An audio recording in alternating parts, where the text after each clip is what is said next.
24 oras, 1,440 minuto, higit na 8,000 segundo. Paano nga ba? Paano nga ba ang larong ito? Sa mga oras na minsan gusto nating maibalik, kahit ilang segundo at ilang sandali. Sa mga pagkakataong sana pwede pang mabago yung mga nabago na. Ngunit ang minutong kamay ay pausad lamang sa kinabukasan, pausad lamang sa katotohanan, na ang tanging daan lang ay hindi pa atras, hindi pa balik. Tulad sa isipan ng mga batang malaylang sa kasiyahan at oras ay hindi bahagi ng kanilang usapan. Ibang laro pa yung alam nilang buhay.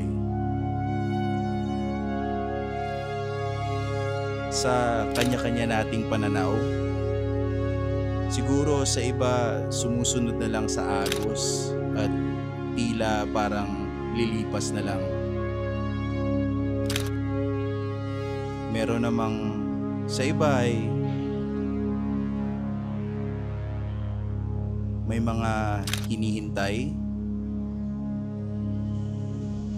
at sa mga patuloy na nag-aantay.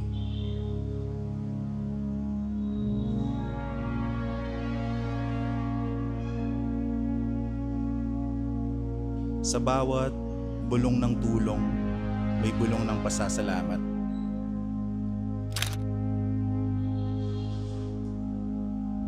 Sa bawat pagtulo ng pawis, may bulong ng hinagpis. At sa bawat bulong ng puso, may bulong ng dalamhati.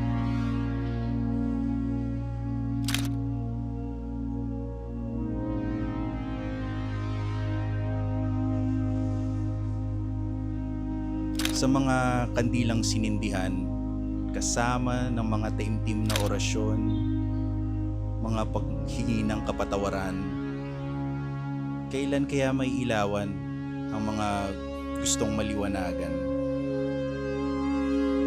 Kaya sa lahat ng porsigido at sa lahat ng napapagod,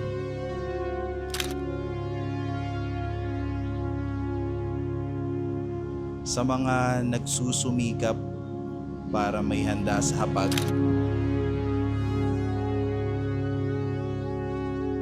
at doon sa mga pabitaw na at sa mga naliligaw.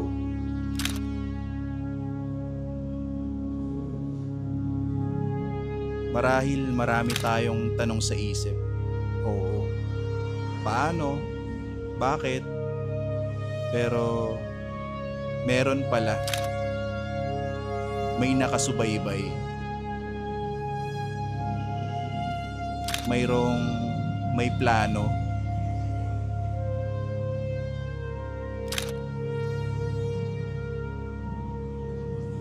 At higit sa lahat, may tulong na nakaabang